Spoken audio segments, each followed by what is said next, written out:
Hi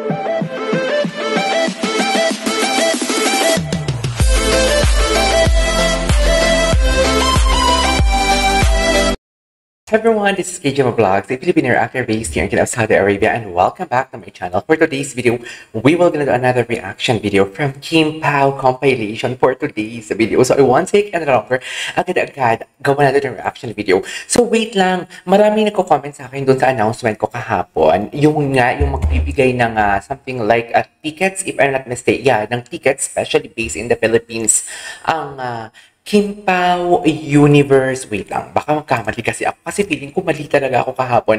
Kim Pao Universe Official, so sila ang magbibigay ng ticket sa atin, and may inaayos pa sila together with the Star Cinema about sa kanilang block screening, if I'm not mistaken, which is in Dubai. Pero yung mga tickets na ibibigay ata nila is for my subscribers, which is especially based in the Philippines. So ang dami nagko-comment na sana mabiyayaan and everything. So I have to ask them first, what are the mechanics? But most especially talaga, yung mechanics talaga dyan is dapat naka-follow sa mga social medias ng ni Kim, ni Paolo, and of course the Kim Pao Universe. Tama ba? Kim Pao Universe. O Kim Pao, may Miss Universe kasi sa utak ko. Kim Pao Universe Official.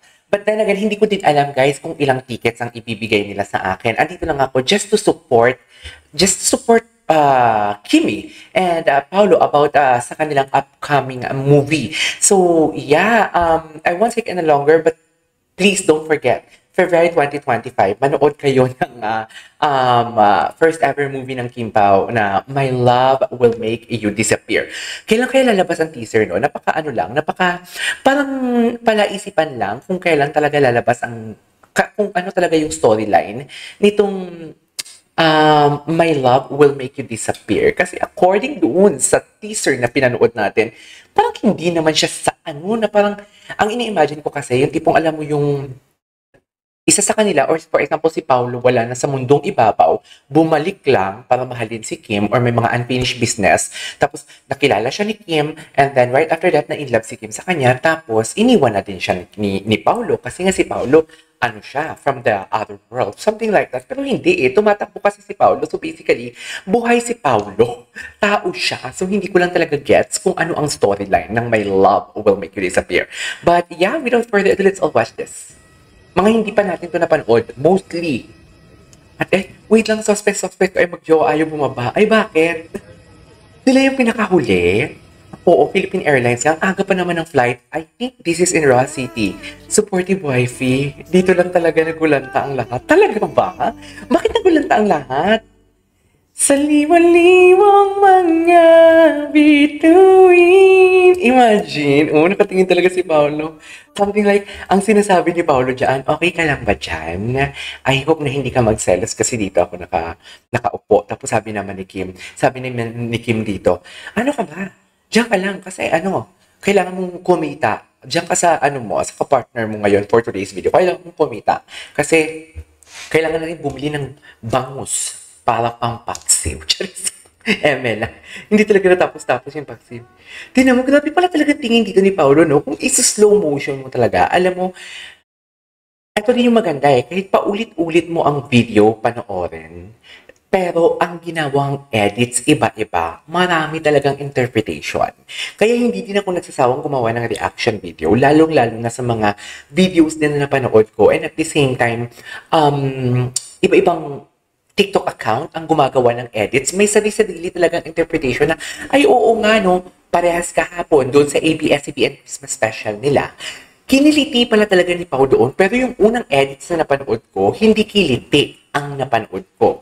So basically, parang alam mo yung, nagdidepende din somehow sa interpretation ng mga TikTok accounts na ginagawa nila about Kim Pao. Anyways, katulad dito, iba pala yung interpretation dito. Tingnan mo si Paolo, parang baby. Etong mga panahon na to, parang reserve pa si Paolo Ngayon talaga hindi na, baliktad na ang mundo. Baliktad na talaga ang mundo for today's video.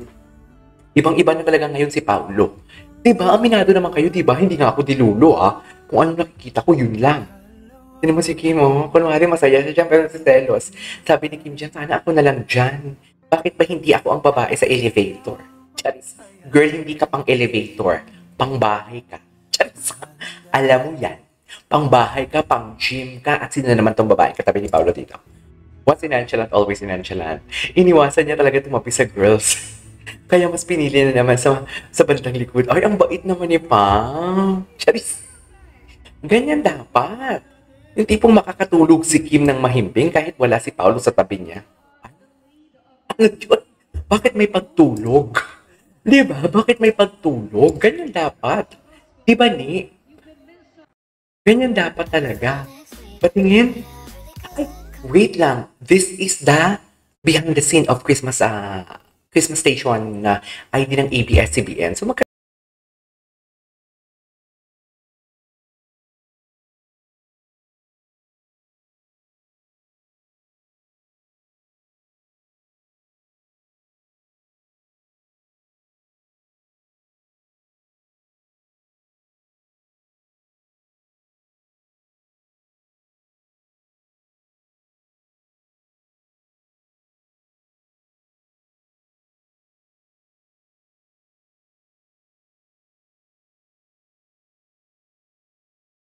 wait lang, medyo na nako-conscious ako. So, basically, isang dressing room lang sila.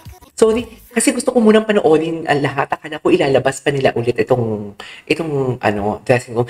Di ba, pag dressing room, iba yung babae, iba din yung sa lalaki. Kasi, syempre, dressing room nga nagbibihis and everything. Pero may mga dressing room din nakasama before si Pao, di ba? Yung nakasando si Pao na nakaupo. Or maybe, pumunta lang doon si Pao or pumunta lang doon si Kimi. But this time, parang sabay sila. Parang isang ano lang sila. Isang, what do you call this? Ay, dear, kailangan ba talaga naka-akbay? Wait lang, kailangan ba talaga naka-akbay? Yung totoo. Kimi, PE ka. dito talaga papasok. Dito talaga papasok. Kasi alam mo, hindi naman sa pag-aano, ginagawa ko lang naman ng storya to. Yung about sa elevator girl nga kanina, di ba? Dito talaga papasok ang chika na, Kim, na parang sinasabihan nito ni Paolo na, Kim, hindi ka pang elevator. Pang bahay ka. Tandaan mo yan. Kung gusto mo pang elevator, bahay ko, palalagyan ko ng elevator para sa'yo. Ano pa ang gusto mo? Charis. Di ba? Ganun dapat ang atake ni Kim Chiu, ni Paolo kay Kim Chiu. Alam mo, Pao, sinasabi ko sa'yo, kailangan ka pa bang turuan mo for today's video? Kailangan pa talaga, Pao. Pero wait lang, ang sweet nila dito. Kasi si Kim may PA. Pero kay Pao talaga siya. Nakahawak. And at the same time, bakit ito talaga yung tanong ko palagi, kahit sa kanilang taping, magkatabi talaga sila palagi, sabay talaga sila palagi naglalakad, na parang hindi sila nauubusan ng kwento. Sa totoo lang, anong sa bagay, na in love din naman ako minsan. Ganun talaga pag in love ka. Hindi ka talaga mawawala ng kwento. Diba? Hindi ka talaga mawawala ng kwento.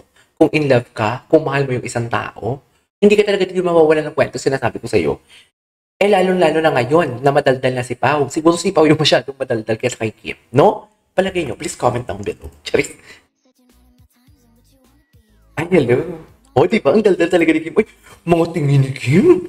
Mga tingin ni Kim, behind the scene pa lang, mga tingin niya talaga kay Paolo. Ang gwapo ni Paolo. Si Paolo parang siyang si Dao Mingsi, hindi tumatanda. Kaya nagpapapayat din ako ngayon eh. Best in papayat ang lola mo ngayon. Tubig lang kung tubig. Ay. Ay, chagas. Ayun. Bakit? Bakit ganon? Bakit may pagalaw sa tenga? Bakit may pagalaw?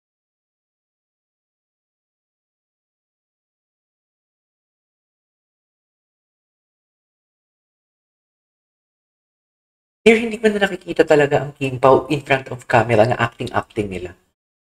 Alam mo, tuwing nakikita ko silang uma-acting, lalo na sa What's Wrong with Secretary Kim, yung din lang kasi hindi ko masyado pa nakita eh. Lalo na yung What's Wrong with Secretary Kim, Kim Pao talaga yun. Kim Pao talaga yun, dear. Nakakainis. Nakakainis Ay. Happy and contented, Kim Pao lang sapat na. Talaga, ay, I love it. Charis. Kim Pao lang sapat na, uy, manood kayo ng movie, ha? Tsaka abang-abang kayo, baka may mga free tickets ang Kim Pao Universe. I-follow nyo sila sa Twitter. Kim Pao Universe Official. Okay? Naka-ano naman yan sila, verified yan sila, naka-blue check yan sila. So, paano nyo sa Twitter, baka may mga announcements sila and everything, may mga mechanics sila na mamimigay sila ng tickets or mga promo and everything. Basta, may inaayos daw sila. Ganun. Ha? Last one. Ay, ano to? Ito. Bakit walang audio? Baka Merry Christmas lovers. Ay, hello! Very mag-asawa ang datingan na nag-aayos ng ng Christmas tree. Di ba si Kim mahilig siya mag-ayos ng Christmas tree sa bahay niya? Yan yung atake ni Kim eh. Ganyan na ganyan yung atake ni Kim for today's video. Anyways, bakit walang Bakit walang audio? Ito may audio. Ay, bongga. Ayun!